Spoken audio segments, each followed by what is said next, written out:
नमस्कार दोस्तों, मैं Dharmendra Verma online study with DK में आपका बहुत बहुत स्वागत करता हूं। आज हम बात करने वाले हैं शिक्षा मनोविज्ञान से संबंधित 100 अति महत्वपूर्ण प्रश्नों के बारे में। ये भाग 1 है। भाग 2 हम जल्दी ही अपलोड करेंगे। इसमें आपको 100 प्रश्न मिलेंगे। 100 प्रश्न आपको भाग 2 में मिलेंगे। यदि वीडियो अच्छा लगे तो आपको लाइक करना है, शेयर करना है अपने दोस्तों के साथ में और चैनल को सब्सक्राइब करना है। यहाँ पर आप आपका आकलन भी कर पाएंगे कि इस तरीके से आपके सामने प्रश्न आएंगे तो उसमें आप कितने नंबर ला सकते हैं। साथ ही साथ अभी तक आपने हमारे सेकंड चैनल मेरा घर मेरा स्कूल को सब्सक्राइब नहीं किया है तो सब्सक्राइब कर लीजिएगा। वहाँ पर आपको कक्षा 6 से लगाकर 12वीं तक जितनी भी एनसीईआरटी बुक हैं उन सभी का सॉल्यूशन मिलने वाला है। वहाँ पर आपको मैथ से इजी तरीके से पढ़ाया जा रहा है। वहाँ पर अभी तक हमने 45 प्रश्न यानी कि 45 से ज़्यादा वीडियो वहाँ पर अपलोड कर चुके हैं। एक बार विजिट करिएगा, वहाँ पर आपको मज़ा आ जाएगा वीडियो देखने में। तो एक बार ज़रूर विजिट कर लीजिएगा, लिंक आपको डिस्क्रिप्शन में मिल जाएगी। चलिए, इसकी पीडीएफ चाहिए तो आप हमारे प्ले स्टोर से हमारा ऐप्स टेट सेक्शन डाउनलोड कर सकते हैं या फिर लिंक उसकी भी डिस्क्रिप्शन में आपको मिल जाएगी। चलिए शुरू करते हैं। आज का पहला प्रश्न है शिक्षा मनोविज्ञान का। फ्रायड ने मनोलैंगिक विकास की कितनी अवस्थाएं बताई। यहाँ पर फ्रायड ने मनोलैंगिक विकास की अवस्थाओं के बारे में पूछा है कि फ्रायड के द्वारा मनोलैंगिक विकास की इन्होंने कितनी अवस्थाएं बताई है, 3, 4, 5 या फिर 6। तो याद रखिएगा इन्होंने 5 बताई है। मुखावस्था, गुदावस्था, शेषावस्था, सुषुप्तावस्था और जननांगी अवस्था, ये 5 अवस्था बताई है फ्रायड ने मनोलैंगिक के। तो ये आपको याद में रखना है। चलिए अगला प्रश्न है, निम्नलिखित में से प्रेरक संप्रदाय के प्रतिपादक है। यहाँ पर देखिए आपको प्रेरक संप्रदाय के प्रतिपादक के बारे में बताना कौन है इन चारों विकल्पों में से। तो यहाँ पर राइट आंसर होगा हमारा मैकडूगल। याद रखिएगा प्रेरक संप्रदाय के जो प्रतिपादक हैं वो मैकडूगल हैं। अगला प्रश्न है हमारा जो कि काफ़ी इम्पोर्टेंट है, चाइल्डहुड एंड सोसाइटी के रचयिता है। यहाँ पर चाइल्डहुड एंड सोसाइटी के रचयिता आपको बताना है कौन है इन चारों विकल्पों के माध्यम से। तो यहाँ पर हमारा राइट आंसर होगा एरिक्सन। चाइल्डहुड एंड सोसाइटी के जो रचयिता हैं वो एरिक्सन हैं। अगला प्रश्न है हमारा, निम्नलिखित में से किसने सबसे पहले प्रश्नावली का निर्माण किया। प्रश्न को ध्यान से पढ़ना है। सबसे पहले प्रश्नावली का निर्माण किसने किया, इन चारों विकल्पों के माध्यम से आपको आंसर बताना है। तो यहाँ पर हमारा राइट आंसर होगा वुडवर्थ। वुडवर्थ ने सबसे पहले प्रश्नावली का निर्माण किया। चलिए अगला प्रश्न है, सबसे पहले मनोवैज्ञानिक प्रयोगशाला किस देश में स्थापित हुई। प्रश्न को ध्यान से पढ़ना है। यहाँ पर मनोवैज्ञानिक प्रयोगशाला किस देश में स्थापित हुई सबसे पहले, इसके बारे में आपको बताना है। तो राइट आंसर होगा जर्मनी। याद रखिएगा जर्मनी में सबसे पहले मनोवैज्ञानिक प्रयोगशाला स्थापित हुई थी। तो यहाँ पर राइट आंसर हमारा सी वाला होगा। छठवां प्रश्न है, दर्शन शास्त्र से अलग करने का श्रेय कौन से मनोवैज्ञानिक को जाता है। यहाँ पर देखिए आपको प्रश्न को ध्यान से पढ़ना है। दर्शन शास्त्र से अलग करने का श्रेय पूछा गया है कि वो कौन सा मनोवैज्ञानिक को जाता है। तो यहाँ पर हमारा राइट आंसर होगा विलियम जेम्स। विलियम जेम्स को जाता है दर्शन शास्त्र से अलग करने का श्रेय। तो राइट आंसर हमारा यहाँ पर तीसरा वाला होगा। काफ़ी इंपॉर्टेंट प्रश्न लिए गए हैं तो आपको स्किप नहीं करना है, वीडियो को पूरा देखना है। तो यहाँ पर 7वां प्रश्न है, बाल केंद्रित शिक्षा की अवधारणा मनोवैज्ञानिक के किस संप्रदाय ने दी है। यहाँ पर आपको बताना है जो बाल केंद्रित शिक्षा की अवधारणा है ये इन चारों विकल्पों में से किस मनोवैज्ञानिक द्वारा दी गई है। तो यहाँ पर हमारा राइट आंसर होगा मनोविश्लेषणात्मक ने। याद रखिएगा जो बाल केंद्रित शिक्षा की अवधारणा दी है और मनोविश्लेषणात्मक संप्रदाय ने दी है। राइट आंसर हमारा यहाँ पर तीसरा वाला होगा। चलिए अगला प्रश्न है, गेस्टाल्ट संप्रदाय का जन्म किस देश में हुआ है। यहाँ पर गेस्टाल्ट संप्रदाय के बारे में पूछा गया है कि इन चारों विकल्पों में से किस देश में जन्म हुआ है। तो राइट आंसर हमारा होगा यहाँ पर जर्मनी। याद रखिएगा गेस्टाल्ट संप्रदाय का जो जन्म हुआ है वो जर्मनी देश में हुआ है। चलिए अगला प्रश्न है, समग्रवाद में मुख्य रूप से ध्यान दिया जाता है। यहाँ पर समग्रवाद में पूछा गया है कि मुख्य रूप से किस पर ध्यान दिया जाता है। तो राइट आंसर होगा हमारा यहाँ पर पूर्ण से अंश की ओर ध्यान दिया जाता है समग्रवाद में मुख्य रूप से। अगला प्रश्न पूछा गया है कि कौन सा संप्रदाय मनोविज्ञान को चेतना का विज्ञान मानता है। काफ़ी इंपॉर्टेंट है। यहाँ पर इन चारों संप्रदायों में से आपको बताना है कि वो कौन सा संप्रदाय है जो मनोविज्ञान को चेतना का विज्ञान मानता है। तो यहाँ पर हमारा राइट आंसर होगा संरचनावाद। संरचनावाद मनोविज्ञान को चेतना का विज्ञान मानता है। चलिए काफ़ी इंपॉर्टेंट प्रश्न है। मनोविज्ञान का आदि जनक किसे माना जाता है? यहाँ पर आदि जनक आपको बताना है कि मनोविज्ञान का आदि जनक किसे माना जाता है। तो यहाँ पर राइट आंसर होगा हमारा अरस्तु को। याद रखिएगा, मनोविज्ञान का आदि जनक अरस्तु को माना जाता है। और यहाँ पर पूछा जाए कि आधुनिक मनोविज्ञान का जनक किसे माना जाता है, तो याद रखिएगा ये विलियम जेम्स को माना जाता है। आदि जनक के बारे में पूछे तो अरस्तु को माना जाता है, और आधुनिक मनोविज्ञान के जनक के बारे में पूछिए तो वो विलियम जेम्स को माना जाता है। चलिए अगला प्रश्न है 1892 में अमेरिका मनोवैज्ञानिक संघ की स्थापना किसके द्वारा की गई थी? काफ़ी इंपॉर्टेंट है, इसके विषय मैंने एक प्रॉपरली तरीके से वीडियो बनाया है मनोविज्ञान का परिचय, तो आप उसको देख सकते हैं, सभी आपको आसान भाषा में समझ में आएगा। तो राइट आंसर होगा हमारा यहाँ पर स्टैनले हॉल द्वारा स्थापना की गई है 1892 में अमेरिका मनोवैज्ञानिक संघ की। तो राइट आंसर हमारा यहाँ पर तीसरा वाला होगा। चलिए अगला प्रश्न है संरचनावाद की स्थापना कब हुई? यहाँ पर संरचनावाद की स्थापना आपको बताना है कब हुई। तो याद रखिएगा जो संरचनावाद की स्थापना हुई थी वो 1892 में हुई थी, 1892 में। चलिए यहाँ पर प्रकार्यवाद की स्थापना आपको बताना है ये कब हुई थी। तो याद रखिएगा प्रकार्यवाद की जो स्थापना हुई थी वो 1885 में हुई थी। कब हुई थी? 1885 में प्रकार्यवाद की स्थापना हुई थी। चलिए अगला प्रश्न है व्यवहारवाद की स्थापना कब हुई थी? यहाँ पर आपको बताना है जो व्यवहारवाद है इसकी स्थापना कब हुई थी। तो याद रखिएगा ये हुई थी 1913 में। चलिए भारत की प्रथम मनोवैज्ञानिक प्रयोगशाला कब स्थापित की गई? देखिए प्रश्न को ध्यान से पढ़ना है। भारत की पूछा गया है कि भारत की जो प्रथम मनोवैज्ञानिक प्रयोगशाला है ये कब स्थापित की गई थी। तो याद रखिएगा ये 1916 में की गई थी भारत की प्रथम मनोवैज्ञानिक प्रयोगशाला। चलिए अगला प्रश्न है भारत की प्रथम मनोवैज्ञानिक प्रयोगशाला कहाँ स्थापित की गई थी? अभी हमने जाना कि ये 1916 में स्थापित की गई थी, लेकिन अब आपको यहाँ पर बताना है कि ये कहाँ स्थापित की गई थी। इन चारों विकल्पों में से आपको राइट आंसर बताना है। तो राइट आंसर होगा ये कलकत्ता विश्वविद्यालय जो कि कोलकाता में स्थापित है, यहाँ पर स्थापित की गई थी भारत की प्रथम प्रयोगशाला। तो याद रखिएगा कलकत्ता विश्वविद्यालय हमारा यहाँ पर राइट आंसर होगा। अगला प्रश्न है भारत की प्रथम मनोवैज्ञानिक प्रयोगशाला किसके नेतृत्व में स्थापित की गई? देखिए हमने सबसे पहले जाना कि भारत की प्रथम मनोवैज्ञानिक प्रयोगशाला कब स्थापित की गई, तो वो की गई थी 1916 में। और दूसरा प्रश्न में हमने जाना कि भारत की प्रथम मनोवैज्ञानिक प्रयोगशाला कहाँ पर स्थापित की गई, तो वो की गई थी कोलकाता विश्वविद्यालय में। अब आपको यहाँ पर बताना है कि भारत की प्रथम मनोवैज्ञानिक प्रयोगशाला किसके नेतृत्व में स्थापित की गई। तो राइट आंसर होगा नरेंद्र नाथ सेन गुप्ता। याद रखिएगा भारत की प्रथम मनोवैज्ञानिक प्रयोगशाला नरेंद्र नाथ सेन गुप्ता द्वारा या फिर इनके नेतृत्व में स्थापित की गई। चलिए अगला प्रश्न है 1915 में रोगी केंद्रित चिकित्सा का प्रतिपादन किसने किया? देखिए यहाँ पर दो प्रश्न बन रहे हैं। रोगी केंद्रित चिकित्सा की स्थापना कब हुई थी? तो याद रखिएगा ये 1915 में हुई थी, लेकिन प्रश्न में पूछा गया है कि इसका प्रतिपादन किसने किया। तो याद रखिएगा 1915 में रोगी केंद्रित चिकित्सा का जो प्रतिपादन किया था वो रोजर्स द्वारा किया गया था। तो राइट आंसर हमारा यहाँ पर बी वाला होगा। चलिए अगला प्रश्न है 1954 में मोटिवेशन एक पर्सनालिटी नामक पुस्तक किसने लिखी? काफ़ी इंपॉर्टेंट है, आपको बताना है जो यहाँ पुस्तक है ये किसके द्वारा लिखी गई। तो याद रखिएगा 1954 में मोटिवेशन एक पर्सनालिटी जो नामक पुस्तक है ये मेस्लो द्वारा लिखी गई। किसके द्वारा लिखी गई? मेस्लो के द्वारा लिखी गई।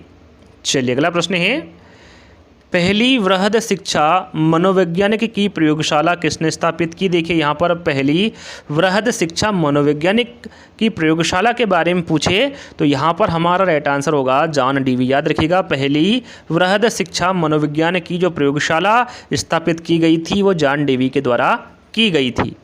चलिए अगला प्रश्न है निम्नलिखित में से संज्ञानवादी पद्धति के जनक है। यहाँ पर देखिए संज्ञानवादी पद्धति के जनक पूछा गया है, तो यहाँ पर हमारा राइट आंसर होगा जीन पियाजे व ब्रूनर। याद रखिएगा संज्ञानवादी पद्धति के जनक जीन पियाजे व ब्रूनर है। चलिए अगला प्रश्न है निम्नलिखित में से मनोविश्लेषणात्मक संप्रदाय के प्रतिपादक है। यहाँ पर देखिए मनोविश्लेषणात्मक संप्रदाय के प्रतिपादक के बारे में पूछा गया है, तो राइट आंसर होगा सिगमंड फ्रायड। याद रखिएगा सिगमंड फ्रायड मनोविश्लेषणात्मक संप्रदाय के प्रतिपादक है।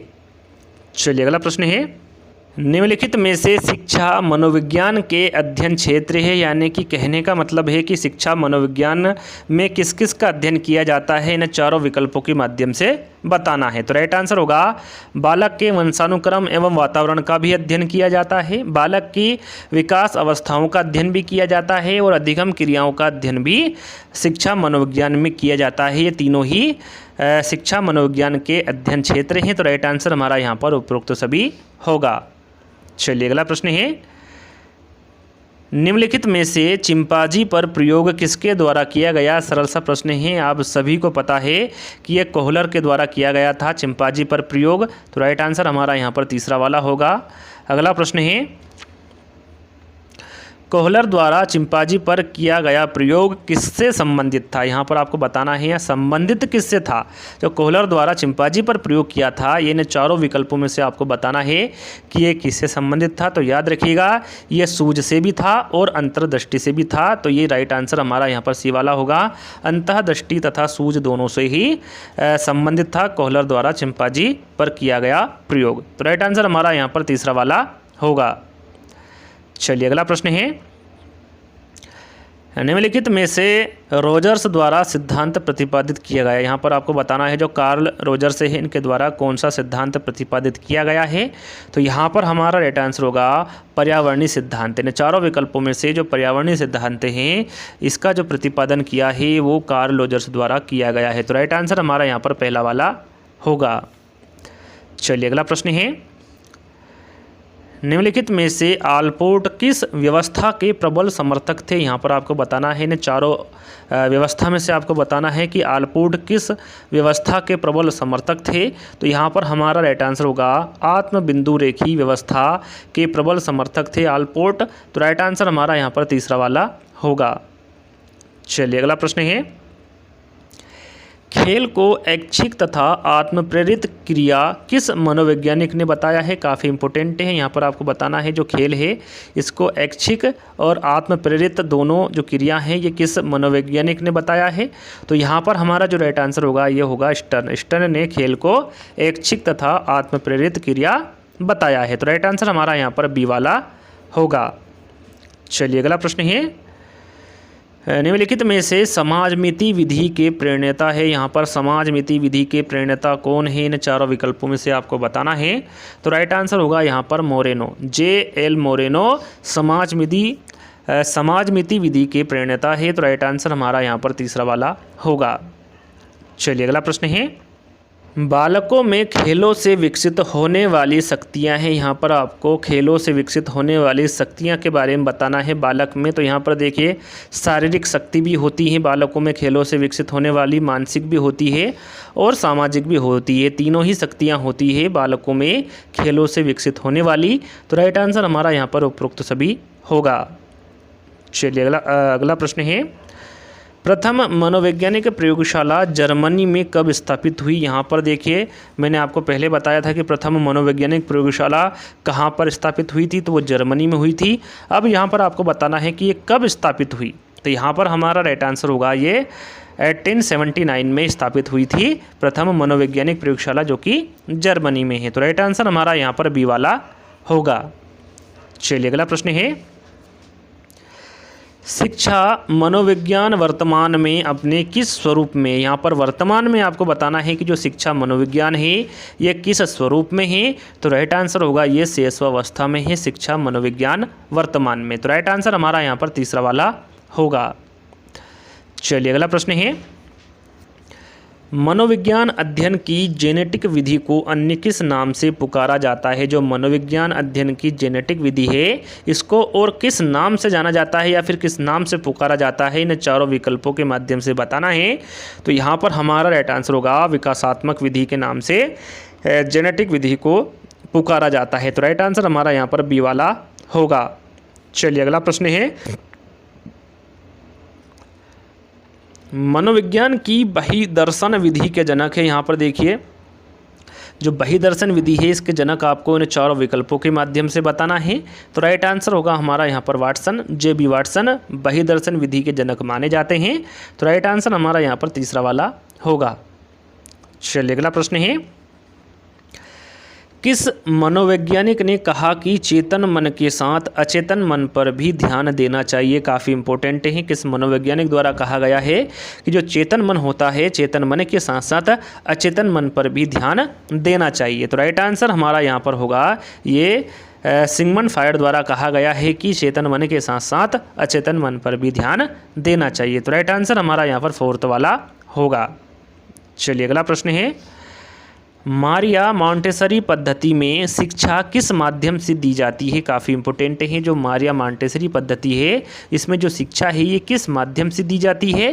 तो राइट आंसर होगा ये गीतों द्वारा भी दी जाती है, खेलों द्वारा भी दी जाती है और उपहारों द्वारा भी दी जाती है मारिया मॉन्टेसरी पद्धति में शिक्षा। तो राइट आंसर हमारा यहाँ पर फोर्थ वाला होगा। चलिए अगला प्रश्न है, स्किनर किस देश के मनोवैज्ञानिक थे? काफ़ी इंपॉर्टेंट हैं, इस प्रकार के प्रश्न एग्जाम में पूछे जाते हैं। तो राइट आंसर होगा हमारा अमेरिका। याद रखिएगा जो स्किनर हैं ये अमेरिका के मनोवैज्ञानिक थे। तो राइट आंसर हमारा यहाँ पर बी वाला होगा।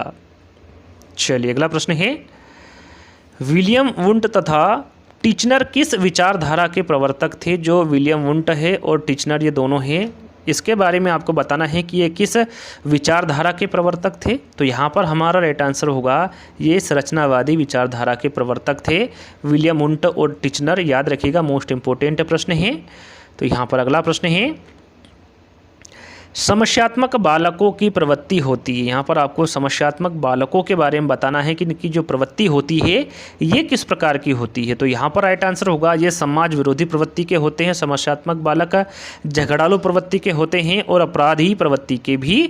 समस्यात्मक बालकों की जो प्रवृत्ति होती है वो अपराधी प्रवृत्ति की भी होते हैं, झगड़ालू प्रवृत्ति की भी होते हैं और समाज विरोधी प्रवृत्ति के भी बालक होते हैं समस्यात्मक बालक। तो राइट आंसर हमारा यहाँ पर उपरोक्त सभी होगा। चलिए अगला प्रश्न है, आलपोर्ट ने सर्वप्रथम किस गुणों से संबंधित विश्लेषण किया है? प्रश्न को ध्यान से पढ़ना है। प्रश्न में पूछा गया है आलपोर्ट ने सर्वप्रथम किन गुणों से संबंधित विश्लेषण किया है? तो यहाँ पर हमारा राइट आंसर होगा व्यवहारिक गुणों का। याद रखिएगा आलपोर्ट ने सर्वप्रथम व्यवहारिक गुणों से संबंधित विश्लेषण किया है। तो राइट आंसर हमारा यहाँ पर बी वाला होगा। चलिए अगला प्रश्न है जो कि काफ़ी इंपॉर्टेंट है। यहाँ पर परिभाषा है कि शिक्षा मनुष्य की क्षमताओं का स्वाभाविक प्रगतिशील तथा विरोधहीन विकास है। यहाँ परिभाषा किस मनोवैज्ञानिक की है? काफ़ी इंपॉर्टेंट परिभाषा है।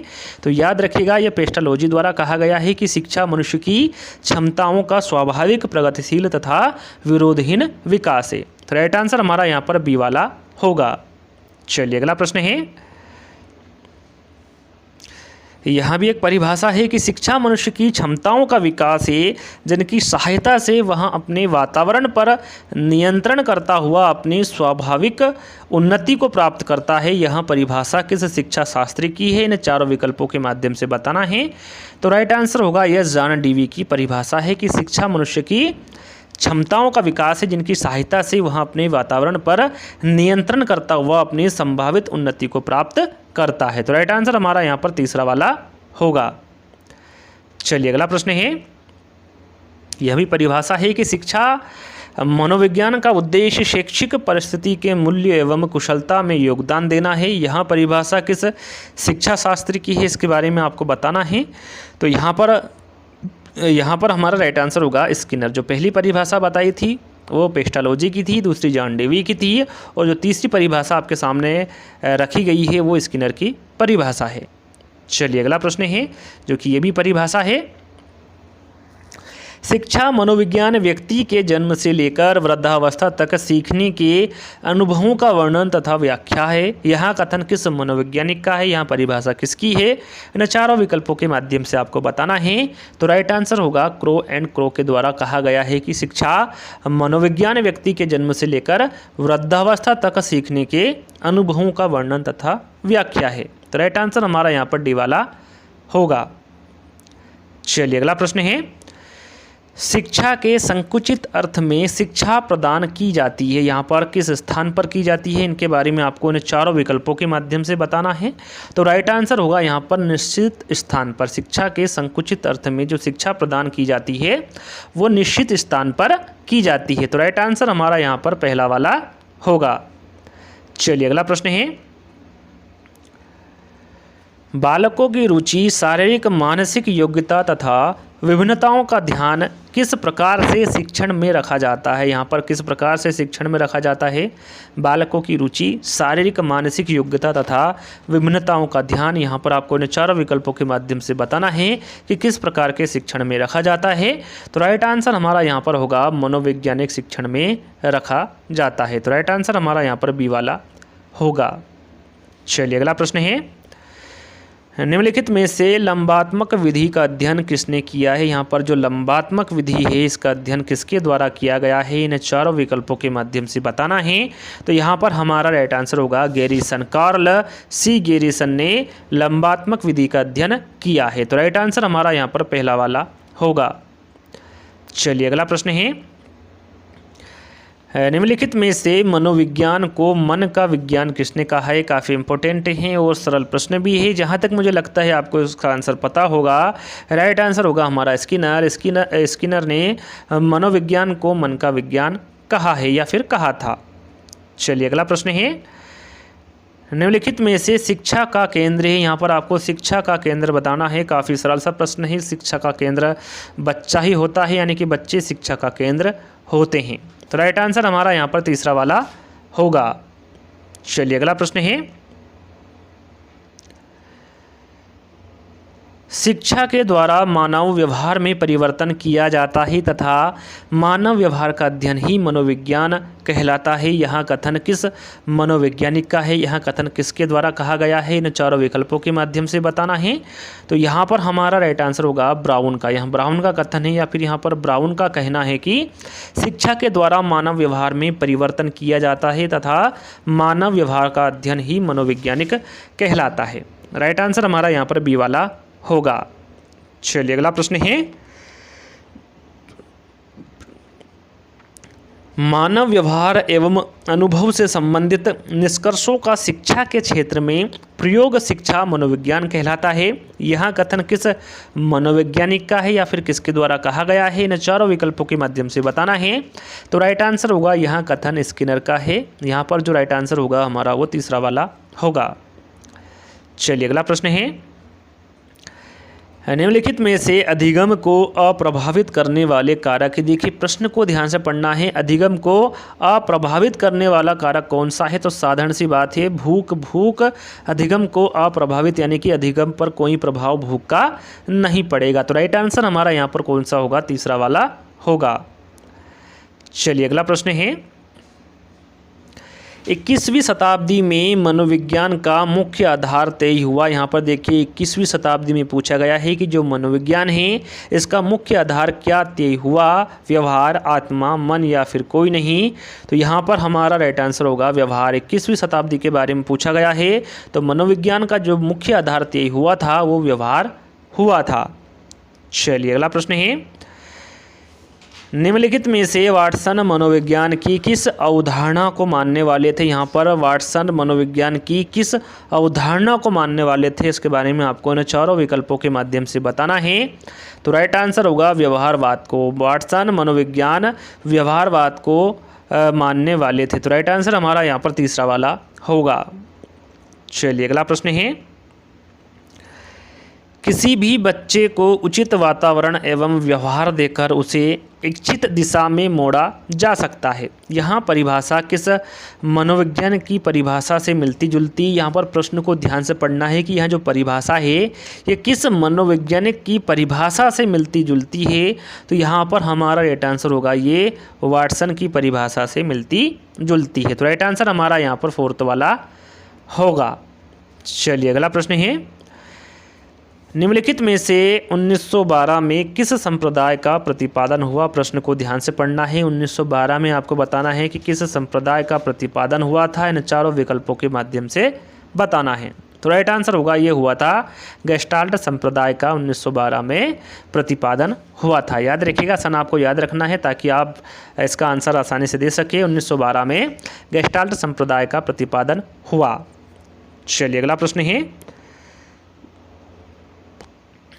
शिक्षा मनोविज्ञान शैक्षिक विकास का क्रमिक अध्ययन है। यहाँ कथन किस मनोवैज्ञानिक का है? यहाँ पर आपको बताना है यहाँ कथन किसके द्वारा कहा गया कि शिक्षा मनोविज्ञान शैक्षिक विकास का क्रमिक अध्ययन है। तो यहाँ पर हमारा राइट आंसर होगा स्टीफन, J.M. स्टीफन के द्वारा कहा गया कि शिक्षा मनोविज्ञान शैक्षिक विकास का क्रमिक अध्ययन है। चलिए अगला प्रश्न है, शिक्षा मनोविज्ञान वह विज्ञान है जिसमें छात्र शिक्षण तथा अध्यापन का क्रमबद्ध अध्ययन किया जाता है। यहाँ परिभाषा किस शिक्षा शास्त्री की है? यहाँ परिभाषा किसके द्वारा दी गई है? तो यहाँ पर हमारा राइट आंसर होगा ड्रेवर्स, जॉन एफ ड्रेवर्स द्वारा यहाँ परिभाषा दी गई है। तो राइट आंसर हमारा यहाँ पर पहला वाला होगा। चलिए अगला प्रश्न है, निम्नलिखित में से व्यवहारवाद के प्रतिपादक है। यहाँ पर आपको व्यवहारवाद के प्रतिपादक के बारे में इन चारों विकल्पों में से बताना है। तो यहाँ पर हमारा राइट आंसर होगा वाटसन। वाटसन व्यवहारवाद के प्रतिपादक माने जाते हैं।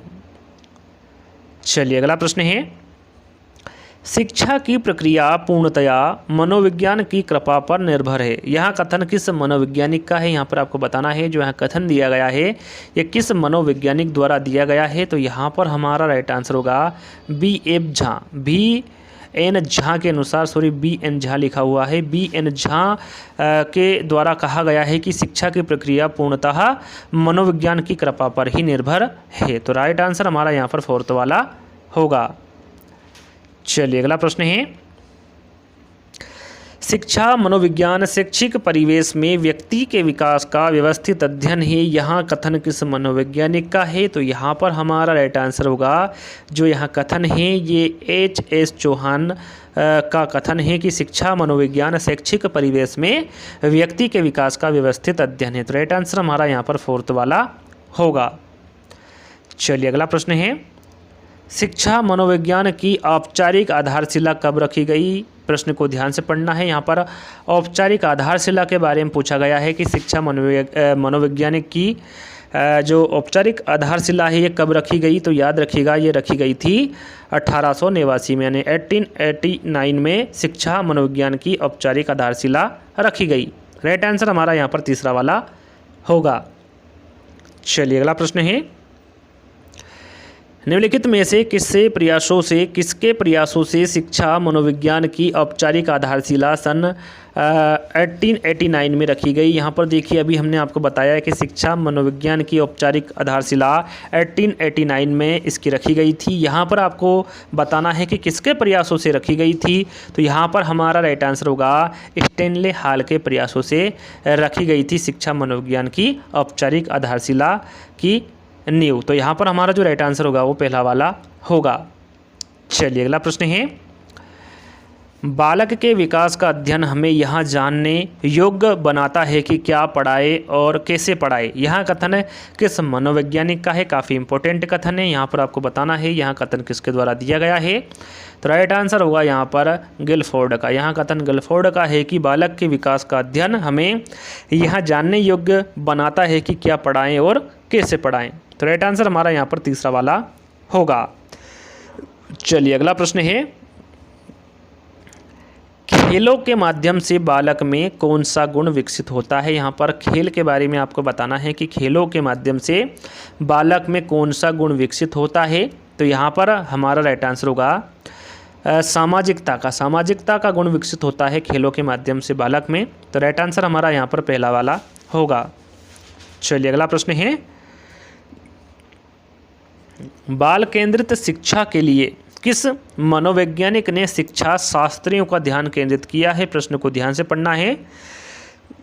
बाल केंद्रित शिक्षा के लिए इन चारों विकल्पों में से किस मनोवैज्ञानिक ने शिक्षा शास्त्रियों का ध्यान केंद्रित किया है? तो यहाँ पर हमारा राइट आंसर होगा रूसो ने शिक्षा शास्त्रियों का ध्यान केंद्रित किया है बाल केंद्रित शिक्षा के लिए। तो राइट आंसर हमारा यहाँ पर तीसरा वाला होगा। चलिए अगला प्रश्न है, चेतन, अर्धचेतन तथा अचेतन किसकी अंग है? काफ़ी इंपॉर्टेंट हैं। जो चेतन, अर्धचेतन और अचेतन हैं ये किसके अंग हैं? तो यहाँ पर हमारा राइट आंसर होगा ये चेतना के अंग है। चेतन, अर्धचेतन और अचेतन, याद रखिएगा। राइट आंसर हमारा यहाँ पर पहला वाला होगा। अगला प्रश्न है, अंतः दर्शन विधि दूसरी विधियों से अपेक्षाकृत है पुरानी विधि से, नवीन विधि से, मध्यम विधि से या फिर नवीनतम विधि से? तो यहाँ पर जो अंतः दर्शन विधि है ये दूसरी विधियों से अपेक्षाकृत है, किससे? पुरानी विधि से। तो राइट आंसर हमारा यहाँ पर पहला वाला होगा। चलिए अगला प्रश्न है, निम्नलिखित में से विलियम उंट ने मनोवैज्ञानिक को बताया है, क्या बताया है विलियम उंट ने मनोवैज्ञानिक को? तो यहाँ पर हमारा राइट आंसर होगा विलियम उंट ने मनोवैज्ञानिक को बताया है कि चेतना विज्ञान है। तो राइट आंसर हमारा यहाँ पर तीसरा वाला होगा। चलिए अगला प्रश्न है, निम्नलिखित में से किसका सबसे व्यापक क्षेत्र है? यहाँ पर आपको सबसे व्यापक क्षेत्र बताना है इन चारों विकल्पों में से कि किसका सबसे व्यापक क्षेत्र है। तो यहाँ पर राइट आंसर होगा मनोविज्ञान का। मनोविज्ञान का सबसे व्यापक क्षेत्र है। तो राइट आंसर हमारा यहाँ पर बी वाला होगा। चलिए अगला प्रश्न है, विलियम उंट किस प्रकार के मनोवैज्ञानिक के जनक माने जाते हैं? यहाँ पर जो विलियम उंट हैं इन चारों विकल्पों के माध्यम से आपको बताना है कि ये किस प्रकार के मनोवैज्ञानिक के जनक माने जाते हैं। तो यहाँ पर हमारा राइट आंसर होगा ये प्रयोगात्मक मनोविज्ञान के जनक माने जाते हैं विलियम उंट। तो यहाँ पर अगला प्रश्न है हमारा, निम्नलिखित में से जे.बी. वाटसन ने मनोविज्ञान के किस संप्रदाय को मनरहित मनोविज्ञान की संज्ञा दी है? यहाँ पर किस संप्रदाय को मनरहित मनोविज्ञान की संज्ञा दी है वाटसन ने? इसके बारे में आपको इन चारों विकल्पों के माध्यम से बताना है। तो यहाँ पर हमारा राइट आंसर होगा व्यवहारवाद को। व्यवहारवाद को जे.बी. वाटसन ने मनरहित मनोविज्ञान की संज्ञा दी है। तो राइट आंसर हमारा यहाँ पर तीसरा वाला होगा। चलिए अगला प्रश्न है, प्रबलन का सिद्धांत किसने प्रतिपादित किया है? यहाँ पर जो प्रबलन का सिद्धांत है इसके बारे में आपको बताना है कि ये किसने प्रतिपादित किया है। तो यहाँ पर हमारा राइट आंसर होगा ये स्किनर द्वारा प्रतिपादित किया गया है प्रबलन का सिद्धांत। तो यहाँ पर डी वाला विकल्प हमारा सही रहेगा। अगला प्रश्न है, समाजमिति विधि में अध्ययन किया जाता है। यहाँ पर जो समाजमिति विधि है इसमें किसका अध्ययन किया जाता है? तो यहाँ पर हमारा राइट आंसर होगा एक समूह की बनावट का अध्ययन किया जाता है समाजमिति विधि में। तो यहाँ पर हमारा जो राइट आंसर होगा वो पहला वाला होगा। चलिए अगला प्रश्न है, अधिगम अपेक्षाकृत व्यवहार में स्थायी परिवर्तन है जो अभ्यास अथवा अनुभव के परिणाम स्वरूप होता है। यहाँ परिभाषा किस वैज्ञानिक ने दी है? यहाँ पर आपको बताना है जो यहाँ परिभाषा है ये किसके द्वारा दी गई है। तो यहाँ पर हमारा राइट आंसर होगा यहाँ परिभाषा मॉर्गन द्वारा दी गई है। तो राइट आंसर हमारा यहाँ पर बी वाला होगा। चलिए अगला प्रश्न है, अनुभव एवं प्रशिक्षण द्वारा व्यवहार में संशोधन ही अधिगम है। यहाँ परिभाषा किस वैज्ञानिक ने दी है? मॉर्गन ने दी है, वुडवर्थ ने दी है, गेट्स ने दी है या फिर गिलफोर्ड द्वारा दी गई है? तो यहाँ पर हमारा राइट आंसर होगा अनुभव एवं प्रशिक्षण द्वारा व्यवहार में संशोधन ही अधिगम है। यहाँ परिभाषा गेट्स द्वारा दी गई है। चलिए अगला प्रश्न है, अधिगम आदतों, ज्ञान और अभिवृत्तियों का अर्जन है। यहाँ परिभाषा किस वैज्ञानिक ने दी है? यहाँ पर परिभाषा बताना है किस वैज्ञानिक ने दी है। तो राइट आंसर हमारा यहाँ पर होगा क्रो एंड क्रो के द्वारा दी गई है कि अधिगम आदतों, ज्ञान और अभिवृत्तियों का अर्जन है। चलिए अगला प्रश्न है, पूर्व निर्मित व्यवहार में अनुभव द्वारा परिवर्तन ही अधिगम है। यहाँ परिभाषा किस वैज्ञानिक ने दी है? यहाँ पर आपको बताना है जो परिभाषा है ये किसके द्वारा दी गई है। तो राइट आंसर होगा यहाँ परिभाषा काल्विन के द्वारा दी गई है कि पूर्व निर्मित व्यवहार में अनुभव द्वारा परिवर्तन ही अधिगम है। चलिए अगला प्रश्न है, यहाँ भी परिभाषा है, काफ़ी परिभाषा ली गई है जो कि काफ़ी इम्पोर्टेंट हैं।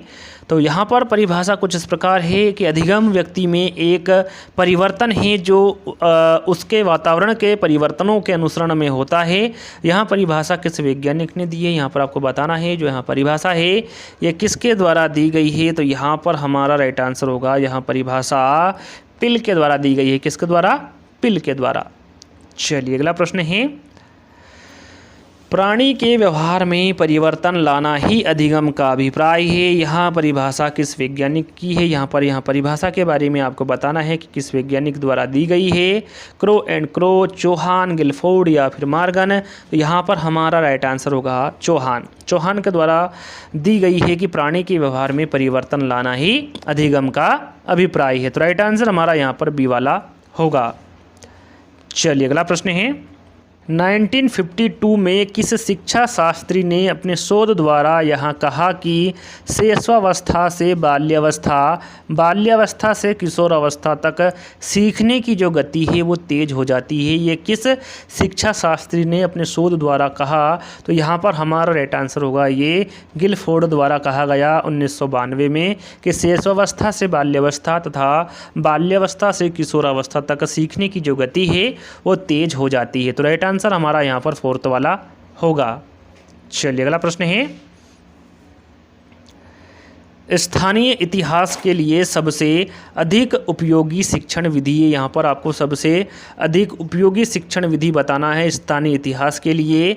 तो यहाँ पर हमारा राइट आंसर होगा क्षेत्रीय भ्रमण विधि। ये स्थानीय इतिहास के लिए सबसे अधिक उपयोगी शिक्षण विधि है। तो राइट आंसर हमारा यहाँ पर पहला वाला होगा। चलिए अगला प्रश्न है, सामाजिक अध्ययन का सबसे अधिक महत्व किसमें होता है? यहाँ पर सामाजिक अध्ययन का सबसे अधिक महत्व आपको बताना है इन चारों विकल्पों में से किसमें सबसे अधिक होता है? तो राइट आंसर होगा सामाजिक मूल्यों के विकास में सामाजिक अध्ययन का सबसे अधिक महत्व होता है। तो राइट आंसर हमारा यहाँ पर बी वाला होगा। चलिए अगला प्रश्न है, प्रजातांत्रिक मूल्यों एवं सिद्धांतों का अनुसरण कौन सी विधि करती है? यहाँ पर आपको बताना है जो प्रजातांत्रिक मूल्यों एवं सिद्धांतों का अनुसरण है वो कौन सी विधि करती है? तो यहाँ पर हमारा राइट आंसर होगा वाद विवाद विधि। याद रखिएगा, प्रजातांत्रिक मूल्यों एवं सिद्धांतों का जो अनुसरण करती है वो वाद विवाद विधि करती है। तो राइट आंसर हमारा यहाँ पर बी वाला होगा। चलिए अगला प्रश्न है, सामाजिक अध्ययन पढ़ाने की प्राथमिक कक्षाओं में सर्वाधिक उपयुक्त विधि कौन सी? यहाँ पर आपको बताना है जो सामाजिक अध्ययन है ये पढ़ाने की प्राथमिक कक्षाओं में सर्वाधिक उपयुक्त विधि के बारे में आपको बताना है कौन सी होगी? तो यहाँ पर हमारा राइट आंसर होगा कहानी विधि। कहानी विधि सर्वाधिक उपयुक्त विधि है सामाजिक अध्ययन पढ़ाने की प्राथमिक कक्षाओं में। तो राइट आंसर हमारा यहाँ पर पहला वाला होगा। चलिए अगला प्रश्न है, अधिगम के लिए प्रथम शर्त क्या है? यहाँ पर देखिए अधिगम के लिए आपको प्रथम शर्त बताना है क्या होगा?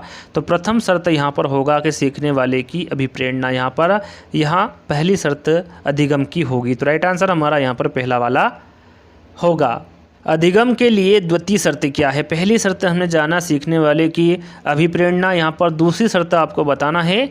तो राइट आंसर होगा सीखने वाले की बहु अनुक्रिया। ये अधिगम के लिए दूसरी शर्त होगी। तो राइट आंसर हमारा यहाँ पर बी वाला होगा। चलिए अगला प्रश्न है, प्रबलन का सिद्धांत किसने प्रस्तुत किया है? काफ़ी इंपॉर्टेंट है। जहाँ तक मुझे लगता है आप सभी को इसका आंसर पता होगा कि जो प्रबलन का सिद्धांत है वो हल द्वारा प्रस्तुत किया गया है। तो राइट आंसर हमारा यहाँ पर पहला वाला होगा। चलिए अगला प्रश्न है, निम्नलिखित में से अधिगम का सिद्धांत कौन सा नहीं है? प्रश्न को ध्यान से पढ़ना है। अधिगम का कौन सा सिद्धांत नहीं है? इन चारों विकल्पों में से आपको बताना है। सरल सा प्रश्न है, चार विकल्प पढ़ते ही आप यहाँ पर आंसर लगा सकते हैं कि डॉपलर सूज का सिद्धांत ये अधिगम का सिद्धांत नहीं है। तो राइट आंसर हमारा यहाँ पर बी वाला होगा। चलिए अगला प्रश्न है, वहाँ प्रथम अमेरिकी मनोवैज्ञानिक जिसने पशुओं पर सर्वप्रथम प्रयोग किया। काफ़ी इंपॉर्टेंट है। यहाँ पर प्रथम अमेरिकी मनोवैज्ञानिक आपको बताना है कि जिसने पशुओं पर सर्वप्रथम प्रयोग किया वो कौन है? इन चारों विकल्पों के माध्यम से बताना है। तो यहाँ पर हमारा राइट आंसर होगा वो थार्नडाइक है। थार्नडाइक प्रथम अमेरिकी मनोवैज्ञानिक है जिन्होंने पशुओं पर सर्वप्रथम प्रयोग किया। तो राइट आंसर हमारा यहाँ पर तीसरा वाला होगा। आपको यहाँ पर कमेंट्स के माध्यम से बताना है कि वो कौन सा पशु है जिस पर थार्नडाइक ने सर्वप्रथम प्रयोग किया। तो ये कमेंट्स के माध्यम से आपको बताना है।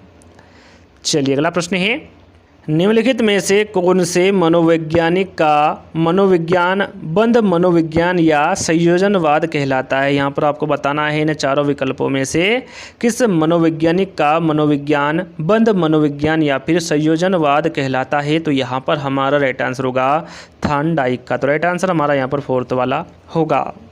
चलिए अगला प्रश्न है, सक्रिय अनुबंध का निम्नलिखित में से शिक्षा में कौन सा अनुप्रयोग नहीं है? प्रश्न को ध्यान से पढ़ना है।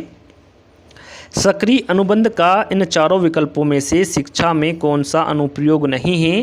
तो यहाँ पर हमारा राइट आंसर होगा व्यवहार को अपेक्षित रूप देना, यह शिक्षा में अनुप्रयोग नहीं होगा सक्रिय अनुबंध का। तो राइट आंसर हमारा यहाँ पर तीसरा वाला होगा।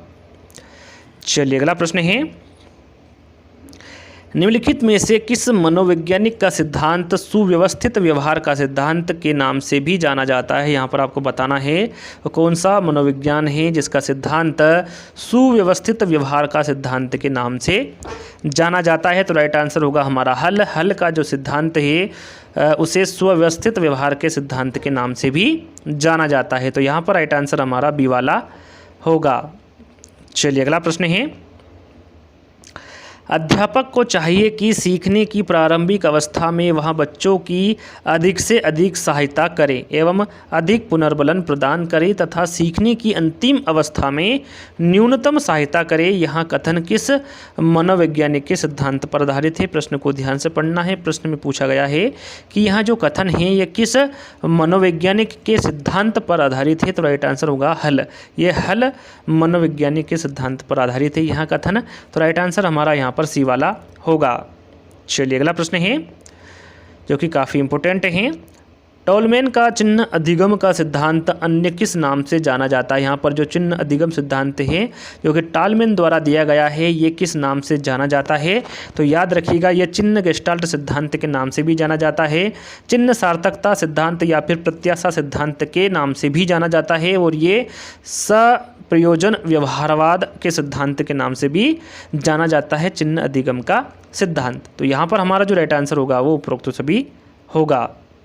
चलिए अगला प्रश्न है, कोहलर द्वारा अंतर्दृष्टि अधिगम का प्रयोग कब किया गया? यहाँ पर आपको बताना है जो अंतर्दृष्टि अधिगम का प्रयोग है वो कोहलर द्वारा कब किया गया? तो राइट आंसर होगा ये किया गया था 1920 में। याद रखिएगा कोहलर द्वारा अंतर्दृष्टि अधिगम का जो प्रयोग किया गया था वो सन 1920 में किया गया था, 1920 में किया गया था। चलिए अगला प्रश्न है, निम्नलिखित में से किस मनोवैज्ञानिक ने बताया कि यदि हम में किसी कार्य को करने की तत्परता है तब हम उसे शीघ्र सीख लेते हैं? ये किस मनोवैज्ञानिक द्वारा बताया गया था? थार्नडाइक, पावलोव, कोहलर या फिर वर्दीमर? तो यहाँ पर हमारा राइट आंसर होगा थार्नडाइक। याद रखिएगा थार्नडाइक द्वारा बताया गया कि यदि हम में किसी कार्य को करने की तत्परता है तब हम उसे शीघ्र सीख लेते हैं। तो राइट आंसर हमारा यहाँ पर पहला वाला होगा। चलिए अंतिम प्रश्न है, निम्नलिखित में से समतात्विक सिद्धांत के प्रवर्तक कौन है? यहाँ पर देखिए समतात्विक सिद्धांत के प्रवर्तक के बारे में आपको बताना है इन चारों विकल्पों में से कौन है? तो यहाँ पर हमारा राइट आंसर होगा थार्नडाइक। थार्नडाइक समतात्विक सिद्धांत के प्रवर्तक हैं। तो राइट आंसर हमारा यहाँ पर तीसरा वाला होगा। तो आज के 100 प्रश्न दोस्तों हमारे शिक्षा मनोविज्ञान के यहीं पर समाप्त होते हैं। ये भाग 1 है। भाग 2 में जल्द ही लेकर आऊँगा। आपको कमेंट्स के माध्यम से बताना है, जितने ज़्यादा कमेंट्स आएंगे उतनी ही जल्दी सेकंड पार्ट आएगा। तो आपको कमेंट्स के माध्यम से बताना है कि आपको सेकंड पार्ट चाहिए या नहीं। आपके ज़्यादा से ज़्यादा कमेंट्स आएंगे तो ही मैं सेकंड पार्ट जल्दी बनाऊंगा। तो आज का वीडियो आपको कैसा लगा कमेंट्स के माध्यम से बताना है। अच्छा लगे तो लाइक कर देना है, शेयर कर देना है और चैनल को सब्सक्राइब कर लेना है। तो जल्दी ही दोस्तों एक नई वीडियो के साथ मिलेंगे। जब तक के लिए धन्यवाद। जय हिंद।